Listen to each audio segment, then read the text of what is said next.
ഇന്ന് കാർത്തികയായിട്ട് വൈകിട്ട് നമ്മൾ രാലൂർക്കാവ് അമ്പലത്തിലേക്കാ പോയത്. അവിടെ അമ്പലത്തിന് ചുറ്റും ഇതുപോലെ ഇങ്ങനെ കാർത്തിക വിളക്ക് കത്തിച്ചുകൊണ്ടിരിക്കുകയായിരുന്നു. അത് കാണാനായിട്ട് തടിച്ചു കൂടിയത് ആയിരക്കണക്കിന് ആളുകളും. ഇതാണ് തിരുവിരാലൂർക്കാവ് ശ്രീ ദുർഗാദേവി ക്ഷേത്രം. ഇവിടുത്തെ ഉത്സവം തുടങ്ങിയിട്ട് കുറെ ദിവസമായി. അതുപോലെ തന്നെ നമ്മൾ ഒരുപാട് ദിവസം കൊണ്ട് വിചാരിക്കുകയാണ് ഇവിടെ വൈകിട്ടൊന്ന് പോകണമെന്നും. ഇന്നാണ് സമയവും സന്ദർഭവും എല്ലാം സെറ്റ് ആയിട്ട് വന്നത്. ശരിക്കും നല്ല ഭംഗിയുള്ള ഒരു അമ്പലം, അതിനു ചുറ്റും ഒരു വലിയ അമ്പലക്കുളം, പിന്നെ ഒരുപാട് ഏരിയകളിലായിട്ട് ഭംഗിയുള്ള ലൈറ്റുകളും അതുപോലെ ചെറിയ ചെറിയ കടകളും. ഞാൻ പ്രതീക്ഷിച്ചതിനേക്കാളും വലുതായിരുന്നു ഇവിടുത്തെ ഉത്സവാഘോഷങ്ങൾ. 100 കണക്കിന് ചെറുതും വലുതുമായ കടകൾ, അതും റോഡിന്റെ 2 സൈഡിലായിട്ടും. അതുപോലെ തന്നെ കടകൾക്ക് വേണ്ടിയിട്ട് സെപ്പറേറ്റ് സ്പേസും കൂടെ ഉണ്ടായിരുന്നു. പിന്നെ ഇപ്പൊ ട്രെൻഡിങ് ആയിക്കൊണ്ടിരിക്കുന്ന ബൺമസ്കി ഉണ്ടല്ലോ, അതിന്റെ ഒരു 3-4 കടകൾ ഞാൻ ഇവിടെ കണ്ടു. ഇനി ഇപ്പൊ വരാനിരിക്കുന്ന ഉത്സവങ്ങൾക്കെല്ലാം തന്നെ ഈ ഒരു ബൺമസ്കി ഉണ്ടല്ലോ, അത് ഒഴിച്ചുകൂടാൻ പറ്റാത്തൊരു സാധനമായിട്ട് മാറും. എന്തായാലും കണ്ടതല്ലേ, അതുകൊണ്ട് നമ്മൾ ഒരെണ്ണം വാങ്ങിച്ചൊന്ന് ട്രൈ ചെയ്ത് നോക്കി. പിന്നെ കുലുക്കി സർബത്ത്, ചായ, ബജ്ജി, ഐസ്ക്രീം, അങ്ങനെ എല്ലാം ഉണ്ടായിരുന്നു. ചെറിയ ചെറിയ സ്റ്റാളുകൾ, പിന്നെ ഇതുപോലുള്ള ഗെയിംസുകൾ,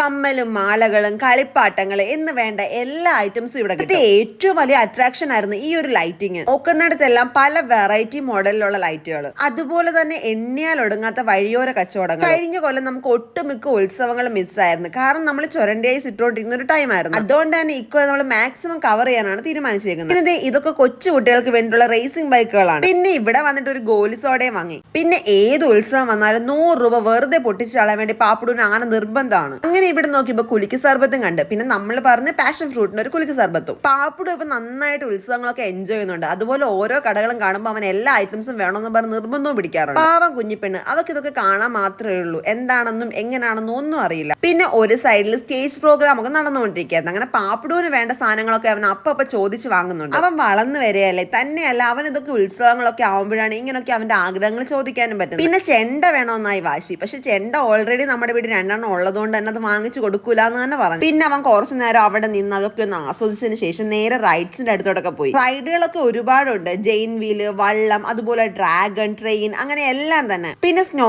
ഹൗസും ഗോസ് ഹൗസും ഒക്കെ ഉണ്ടായിരുന്നു. ഇതൊക്കെ കണ്ടിട്ട് പാപ്പുടൂന് റൈഡിൽ കയറണമെന്ന് വാശി പിടിച്ചുകൊണ്ടാണ് നമ്മൾ പിന്നെ 80 രൂപ ടിക്കറ്റ് എടുത്തിട്ട് നേരത്തെ ഈ ഒരു ഡ്രാഗൺ ട്രെയിനിലേക്ക് കയറി. പിന്നെ ഒരുപാട് പേര് ഇവിടെ വെച്ച് നമ്മളെ റെക്കഗ്നൈസ് ചെയ്തു. അപ്പൊ ഇവിടെ നിങ്ങൾ ആരെങ്കിലും ഉണ്ടായിരുന്നെങ്കിൽ ജസ്റ്റ് ഒന്ന് കമന്റ് ചെയ്യണം. അടുത്ത വീഡിയോ ആയിട്ട് വരാം. Bye bye from Pappudoos vlog and catch you on our next video.